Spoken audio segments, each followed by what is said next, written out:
Hello, Merry Christmas. Merry Christmas. I hope you've all had plenty of mince pies and stuffed your faces and got lots of presents. And probably most of you are watching this and you're probably half cut already. So, yeah, this is just going to be a quick sort of skim over of the match that takes place tomorrow at London Stadium in the Premier League between ourselves and Southampton. Apologies, Duke can't make it. He's still at the in-laws. Eating turkey sandwiches by now, I'm guessing. So, but though, for those of you that are watching, please don't forget to like, comment on, and share the stream. Subscribe to our YouTube channel and hit the bell for alerts on new content. And as always, we thank you very much indeed for your support. And there goes the little thingy bob, the little animation, whatever. I'm just going to have a little look at the comments that are coming through. Pete, I hope you're well, mate. I hope you've had a good Christmas, and same to you, Mark. Steve, hope you're well, mate, and enjoy the game tomorrow. Neil from Down Under, how are you, sir? Rural or South Australia, 6:30 a.m. on Boxing Day. Of course it is. Yes. Had a good. I've had a good Christmas day so far. It's been nice and relaxing, and very enjoyable. And yeah, thanks for your birthday wishes as well, mate. I've just started another trip around the sun, lasting the next 365 days. Gaza, hope you're well. And Stephen, Steve went past half cut ages ago. See, listen, I've got to drive tomorrow, so I've got to be a good boy. I had one beer with me Christmas dinner, and now I'm on Coke. Look at that. Dedication. But I'm driving tomorrow, and unfortunately it's not to the match because all the sort of like the I was about to say British Rail, but I'm showing me age there, but all the sort of like the mainline trains, they're not working. The tube's working, the DLR's working, but trains from Dartford train station, which is where I live, yeah, not happening. So I can't even use the Ebbsfleet International, which 12 minutes in Euro Stratford International, can't use that. So yeah, it probably means I'm not going to make it tomorrow. But there you go. I've got a holiday booked as well, so it would have just been too much sort of mucking around. So I'm not going to make the game tomorrow. Elliot, hope you're well, sir. And yeah, good to hear it, Gaza. Right, so let's get down to it. Before I do, actually, it would be remiss of me not to mention this. This is always in the description below YouTube and Facebook, always there. You can copy it, you can paste it, you can put it onto your social media platforms. There's no excuse. Please, this little girl needs our help more than ever. You know the story with Isla. She's battling neuroblastoma, and the news in the last 2 weeks was fairly stark and grave. So yeah, this family needs our help more than ever, guys. Copy and paste it, put it onto your social media platforms, get the message out there. If you've got a few quid spare, if you've got a couple of bob that you've been sent in your card from your great auntie Mabel, who lives in the other end of the country, whatever, and she slung a tenner in there, and you're pretty flush anyway. Do you know what? You've got a Just Giving link there. Knock yourselves out, guys. No donations too small. Give generously. And as always, guys, we thank you very much indeed for your attention on this matter. Mark, I've just had a few drinks, so can't be sure of my figures, but looking at the calendar year league matches, 2021 versus 1986. Ooh. Steven Gerrard has tested positive for COVID. That's okay. I don't think he's playing for Southampton or West Ham tomorrow, so whatever. It's probably sort of really harsh on my part, but you know, Aston Villa's manager has tested positive for COVID. That's rather unfortunate for him, but I couldn't really care less, to be perfectly honest. Yeah, absolutely. I mean, I've seen a few little things that Isla's mum's put out on social media, and it looks like Isla's had a lot of gifts, which is absolutely fantastic to see. Long may that continue. Anyway, let's get down to it, ladies and gentlemen. Let me just get rid of that banner. I'll go full screen with this so everybody can have a good old look. Now, this is the team that, well, I would like to see take to the pitch at London Stadium tomorrow. I think most of it is fairly self-explanatory. Now, Areola did nothing wrong, in my view, between the sticks. I know some people pointed the finger at him for the 2 goals, but I don't think he was really at fault. I think he was exposed. He made one cracking save in the first half from Harry Kane. other than that, to be honest, most of the offensive work was done down the other end. Hugo Lloris had a really good game. Obviously, his French squad counterpart. But yeah, I think I'd probably be bringing Fabianski back in for this one. He's not really done anything too wrong just yet. Vladimir Kufau comes back in at right back. I think Ben Johnson needs to be shifted across to left back because, quite honestly, if you put Arthur Masuaku there, I think that's just sort of saying to Ralph Hasenhüttl, go down your right hand side, our left. You'll get an awful lot of joy there because this geezer cannot defend for love nor money. So I would be putting Ben Johnson at left fullback. Issa Diop and Craig Dawson. Diop's come in for a bit of stick after the Tottenham game. I can understand why, but I think again, I don't think that he was as bad as possibly some people think he was. I'm not saying he was, Franco Baresi standard or anything like that, but I think he did okay. Craig Dawson, I thought, had an excellent game, in all honesty. In front, again, no real explanation needed here. So Declan Rice, the captain, and Thomas Souček. Thomas Souček, I thought, certainly in the first half, more was looking, getting forwards, getting his head to crosses, looking dangerous, looking like he might, dare I say it, be going back to where he was before, and sort of like, his charging runs into the sort of the opposing box and getting on the end of moves and putting the ball in the old onion bag. It looked like he was getting back to his best. Didn't go in, yes, but he was getting into the right places. He was getting on the end of the moves and making the goalkeeper work. So that's fine. Now, this is where I might get some people looking and going, I wouldn't, this player, that player, whatever. Now, Manuel Lanzini, for me, I would put him as the number 10. Now, I know some people say that he was at fault for both the goals, but he's not Roy Keane. He's not someone that's going to, once he's lost the ball, he's not going to be sort of like, he's not putting tackles in and all the rest of it. Do you know what I mean? He will pass the ball. He will retain possession. I mean, his pass accuracy stats against Tottenham were excellent. 98% of the passes that he made went to a player in the claret and blue shirt. So he doesn't waste possession. Now, like I say, I can completely understand people will say, but he was culpable for the goals. But the first goal, I do kind of sort of say, well, hang on a minute. There were several phases of play between when he lost the ball and the ball hitting the back of the net. It wasn't like he lost the ball and 5 seconds later the ball was in the back of the net. There was quite a phase of time between him losing the ball and the goal being scored, and several passages of play. So there was ample opportunity for players in claret and blue shirt to win that ball back. So I don't really agree with throwing Lanzini under the bus for that one, but that's just my opinion. Nikola Vlasic, I thought he had a good game. I know some people don't agree with that, but I thought he had a good game. Faded a bit towards the end of his time on the pitch, but there's a big difference between being physically fit and being match fit. And the only way you can be match fit is by playing matches. And he hasn't done that. He hasn't had enough time out there playing Premier League matches. And the only way he's going to get match fit is to play matches. Now, I saw enough the other night, and you guys might disagree, but I saw enough the other night to suggest that he should start this game. I would not be averse to see him playing on the right, because I rather suspect that Jared Bowen might be up top as the number 9 like he was to good effect against Tottenham.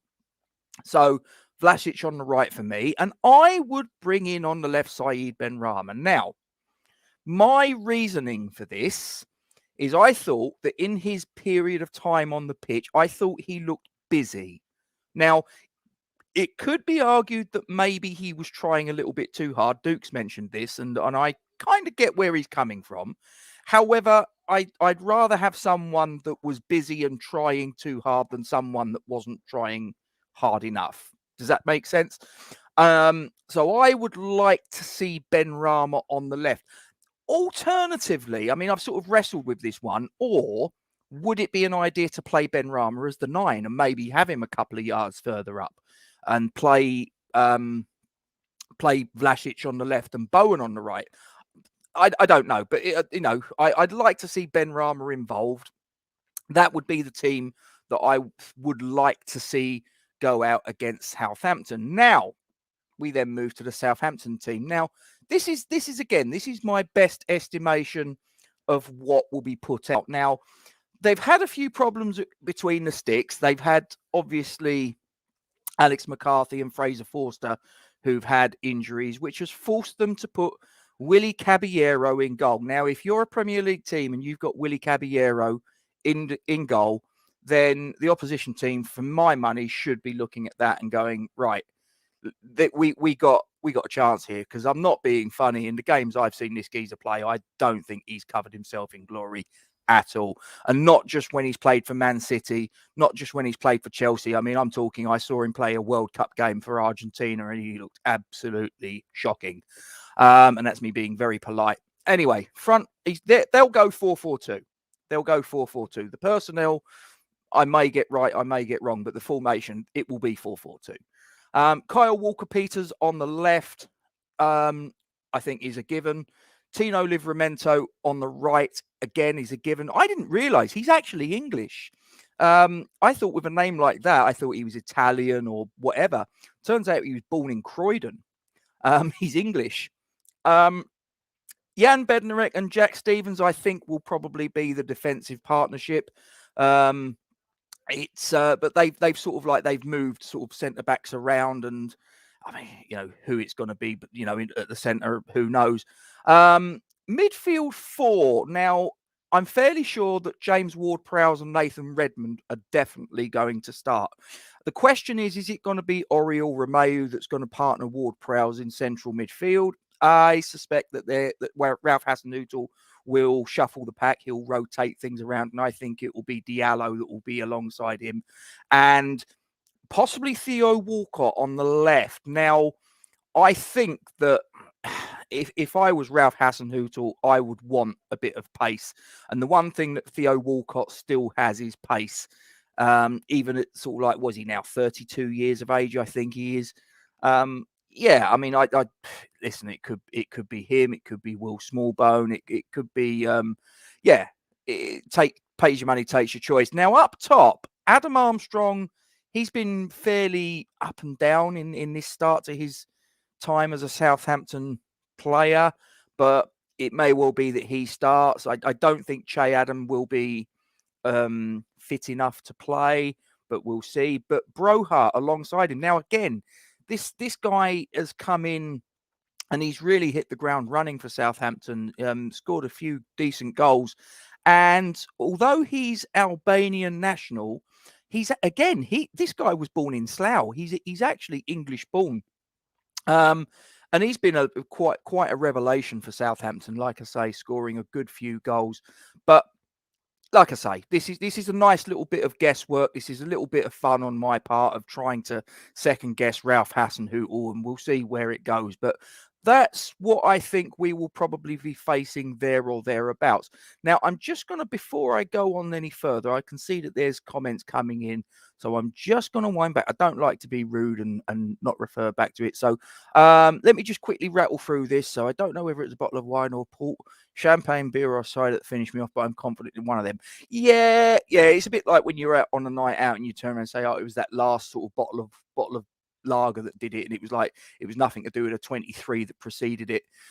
Mark, look, stats guru, here he is. 1986, played 41, won 21, drew 7, lost 13, 0.70, this is for the calendar year, I guess.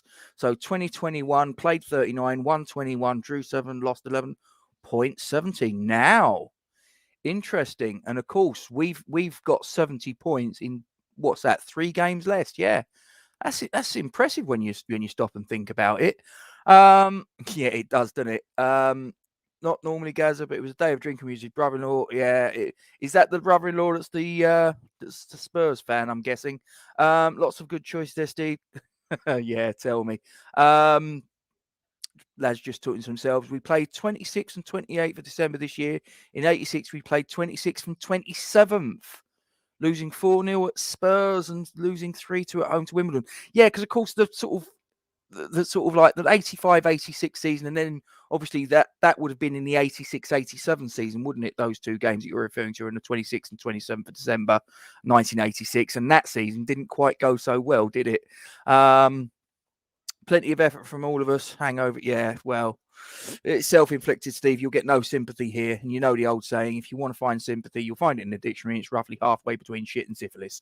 Anyway, Bowen is the only one who seems to be putting his weight up top at the moment. Yeah, absolutely. He's been one of our shining lights in the last sort of month or so as far as our offensive players are concerned. I thought Vlasic was decent. And Gaza agrees. Is Antonio available? Not too sure. Even if he is, actually, to be honest, I'm not too sure his performances up to the point that he obviously had COVID justifies him starting, in my opinion. We'll see. I too thought Vlasic looked lively. Yeah. Do you know what? It's funny because, like I say, I've had a few conversations with people who didn't think he was all that. Obviously, a few of you guys agree with my assessment on it, and Neil as well. Yeah. Anyone but Masuaku. Do you know what? I'd rather put my French Bulldog out at left back than Masuaku. Roll on the transfer window, freshen up the squad and keep them on their toes. Yeah, absolutely. Bringing on Yama is like playing with 10 men. Anyone? No, not Yarmolenko. Please don't. Cyber, hope you're well, mate. I hope we sell Yama in January, but who's going to buy him? I think he'll probably go in the summer. We're definitely not offering a new contract. Please, no. Just rattle through these comments. Cheers, Richard. Much appreciated. Thanks for the wishes, mate. Yeah, no problem. Mark Brown, my first ever West Ham game. Oh no. Oh, that didn't put you off, clearly. So hope you're well, Walshy. Right, okay. So let's get back to where I was. So this is our historical record against the Saints. Now, we got a really good record against them all through the years. Really good record. Not just recently. I mean, you look at that. Games won 80, games lost 50, games drawn 48. So historically, we should go into this game with an awful lot of confidence. And this is our first home game on a Boxing Day since I think it was 2013-14, which when we lost, I think it was to Arsenal. I think we lost 3-1.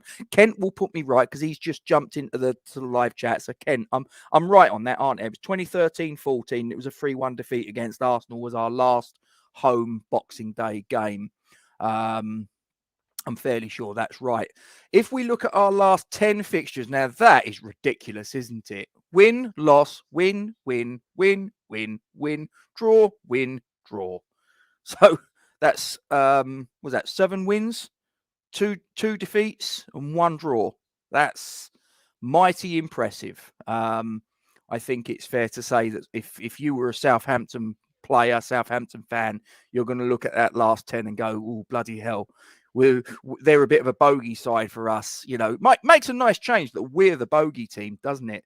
But this is where I kind of look at it and go, now I'm a little bit concerned. So that's our last 6 Premier League matches. That is our form in the last 6. 1-1, drew 2, lost 3, scored 5, conceded 8. But that's Southampton's form. Played 6, won none, drew 3, lost 3, scored 6, conceded 14. Ouch. Reasons to be cheerful. Now, they are actually at the minute bottom of the Premier League form table. Yeah. So that's got, you know, like I say, we've got a good record in the last 10 against them. We've got a good record against them overall. And our form hasn't been great, but it's better than theirs. And we've got home advantage. Anyway, so we're on to the Nuggets now. I'm not going to bother talking over this too much because, to be quite honest, I'm fairly sure you can read. I'm just going to get on with the comments in the live chat. If any of you guys got any questions you want to pop in, or your ideas on what your team would be, or your starting 11 formations, what you think the scorelines are going to be, get it all in there. Get it all in there. anything you want to get off your chest, please do, but keep it clean. Well, cleanish. Until Vlasic is given a run of 4 or 5 games back to back, we will never know what he can do. Bowen up and Antonio on the bench. Agree with that, Peter? Yeah. I mean, like I say, if he plays 4 or 5 games and he gets the bulk of the minutes and he's dog shit, fine.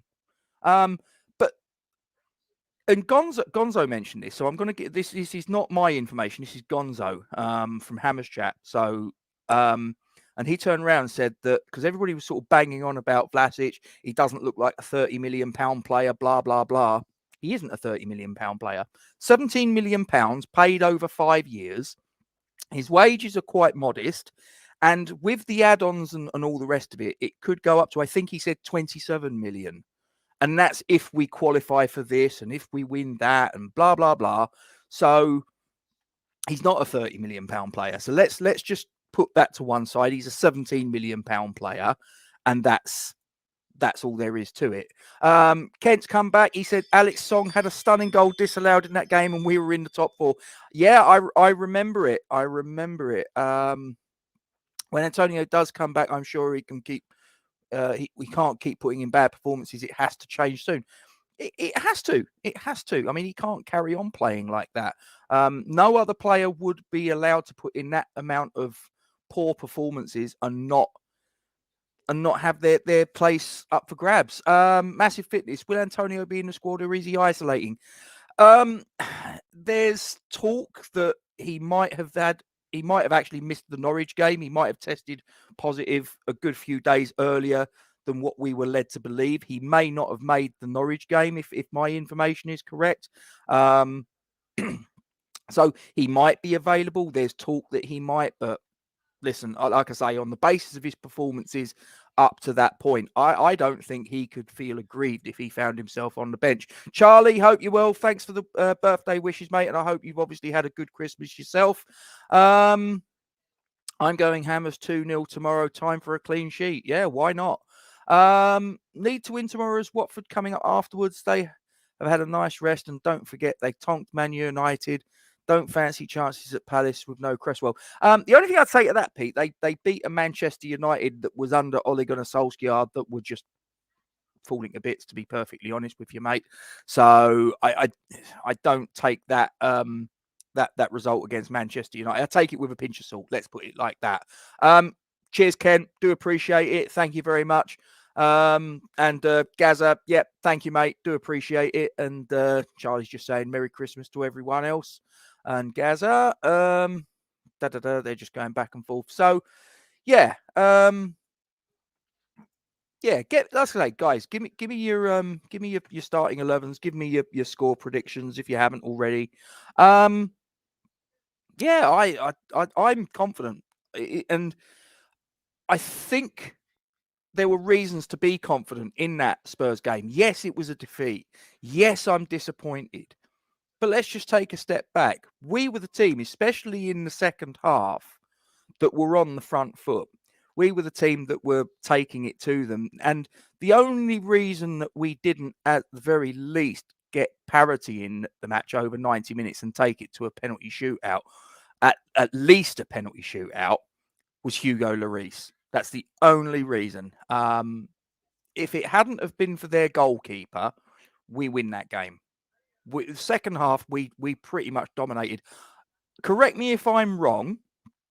I don't think that Areola had a save to make in that second half. I might be wrong. I might be misremembering, but I can't remember Areola making a proper save in that second half. Do I get double the presents? I used to. When I was a kid, I used to get double the amount of presents. Generally, there would be the odd exception. If I ever asked for a present that was a big present, then they'd sort of say, oh, well, look, that's your Christmas and your birthday because it's a big outlay. But generally speaking, people would say to me, that's your birthday present and that's your Christmas present, because otherwise I'd miss out, wouldn't I? So now I'm the age I am, I really couldn't care less. But he said Kent says he reckons 2-1 win to West Ham tomorrow. I don't think it's going to be a pretty game, and I don't really care. I think we need to get 3 points by hook or by crook and go to the game against Watford 2 days later with a little bit of positivity. So, Massive Fitness, I'd like to see Johnson and Ashby as the fullbacks. Okay. Drop Masuaku, Diop, Dawson in the middle, then Rice, Soucek centre, Vlasic, Benrahma on the wings, Bowen, Antonio up front. 4-4-2. Matching them up. Okay. Interesting. If we concede first, it could go tits up. It could. But I think that David Moyes will have the team. I mean, look, we're a resilient team. We're a team that even if we go 1-0 down, I don't think that the game is done. I mean, we went 1-0 down against Spurs. Yes, I know we lost the game, but we came straight back. It just wasn't our night against Spurs. But I think that Southampton could be in trouble this season. I really do. I just look at Southampton, and there's usually a team, isn't there, that you don't think is going to get in a relegation battle, that just gets sucked in towards that bottom 3 placings. And I just got a funny feeling it could be Southampton this season. I mean, you look at because they got promoted the same time that we did. When we got promoted under Sam Allardyce, when we beat Blackpool, they actually got promoted as the runners-up, if I remember right. I think it was Reading that won the championship and Southampton that finished second. I think Southampton since then, they've always had this thing where they'll sort of like they'll have a good season. They'll sort of play nice football, attractive football. But they'll move players on and they'll make a decent bit of money on it, and they'll buy players and da-da-da-da-da. But I just look at it and I just think that there's only so many times you can do that before it really starts to bite, before it really starts to sort of become detrimental to you. And I think that that's what's happening now. I really do. I look at Southampton and I think this is not the Southampton team that I watched under Poch or under Ronald Koeman, or, you know, where I looked at them and thought, this is a decent football team. And this is a team that on their day could give anyone a run for their money. This is a team that, I've got to be honest with you, I think that is somewhere between bag average and poor. And if they do stay above the relegation line this season, it will be simply because there have been teams that have been worse than them, not because they've been anything special. But there you go. Steve saying he reckons it will be 2-0 to the Cockney boys. Simon's in the house. Hope you are well, sir. Thank you. Merry Christmas to yourself as well, sir. Hope it's gone well. I just hope someone tells Masuaku we're away at Inverness and you have to travel. That's harsh, bullshit. That is harsh. But do you know what? I think that might not be a bad shout. I wouldn't mind seeing Fredericks play as a right winger. He causes problems with his pace. Yeah, he does. Although I don't know what his fitness situation is at the minute. They. I mean, it's a bit like Cresswell. You know, I thought he would be back for the Spurs game. He wasn't. I thought he would be back the game before that, which was the Arsenal game, wasn't it, in the cup? He wasn't. And then, of course, it's come out that he's chipped a bone in his back, and they're not too sure when he's going to be back. And yeah, I don't know. I mean, Fredericks. I mean, I thought he's played well when he's come in, but he's just too injury prone. He always gets a knock at the wrong time. But there you go. Southampton beat Coventry on the last day. We beat Hull, but wasn't enough. You're on about whether the promotion season, I guess, Ken. Yeah, it must be. Yeah. Yeah, that's right. Love that. Got to respect it. It's from Charlie. Yep. Okay. So yeah, I'm score prediction.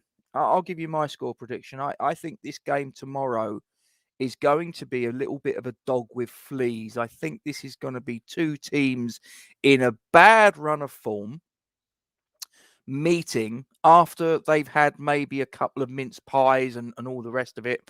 And I think this game tomorrow is not going to be a good one.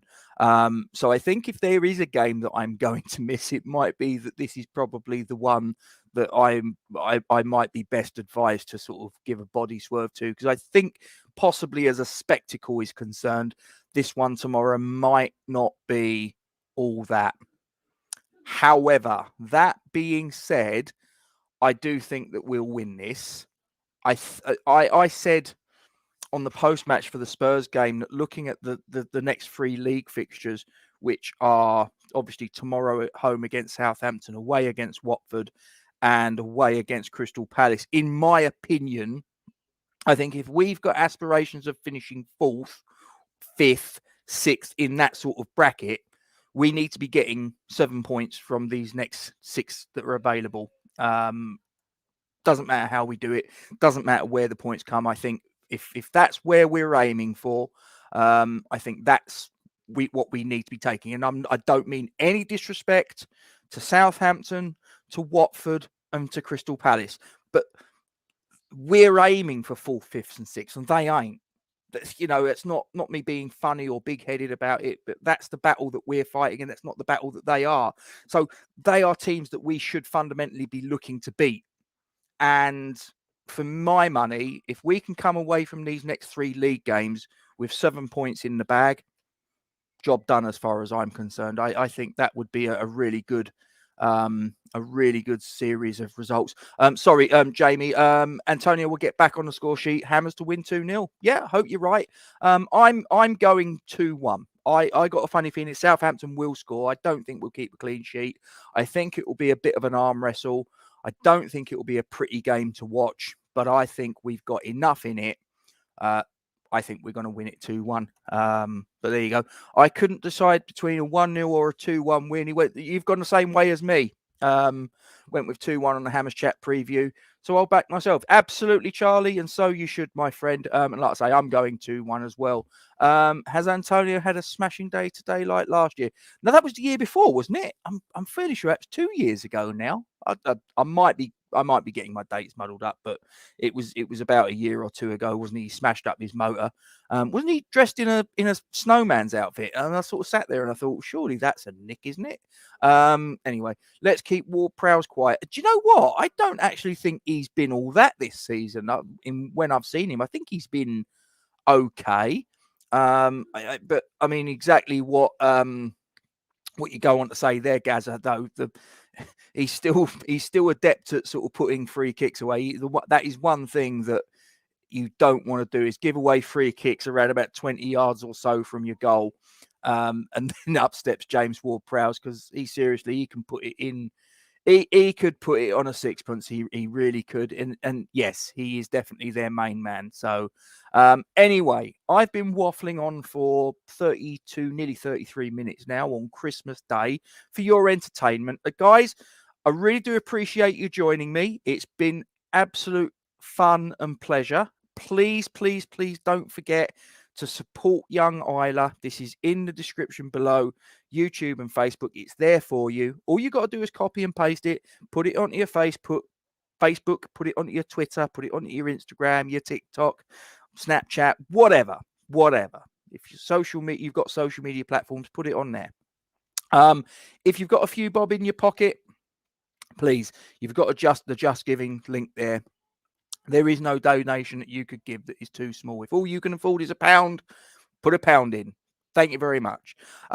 Give as generously as you can, though. And as always, we thank you very much indeed for your support on this. Please also don't forget to like, comment on, and share the stream. Subscribe to our YouTube channel and hit the bell icon for alerts on new content. And as always, guys, we thank you very much indeed for your support. Appreciate that. Really do appreciate that, mate. As I say, Duke would have loved to have made it, but as I say, he's been strapped down. I had a WhatsApp note that came through, and he sounded like he was really sort of, under protest. But I think he's been tied down, and I think they're force feeding him turkey sandwiches. I think they're force feeding him turkey sandwiches. There may even be a ransom demand out for him that in the coming hours. I'll keep you posted. It may well be that we have to pay some sort of ransom to get him out of this this situation that he finds himself in. But I'll keep you posted, guys. But I know that if there's a ransom demand, that I can count on your support to try and get him out of the brown stuff. Anyway, I'm out of here, guys. Have yourself a good Christmas day. What remains of it. Hope you all have a safe journey to London Stadium tomorrow. Those of you that are going, those of you that watch it on the Goggle Box or whichever method, listen, it's not for me to recommend that you use illegal streams. I hear that there are ones out there. I've heard of one called His Goal and ones, but I they're not something that I could possibly endorse. And if you do it, you're a very naughty person. But guys, enjoy your Boxing Day tomorrow as well. And like I say, I'll see you again soon. But stay safe. Come on, you Irons.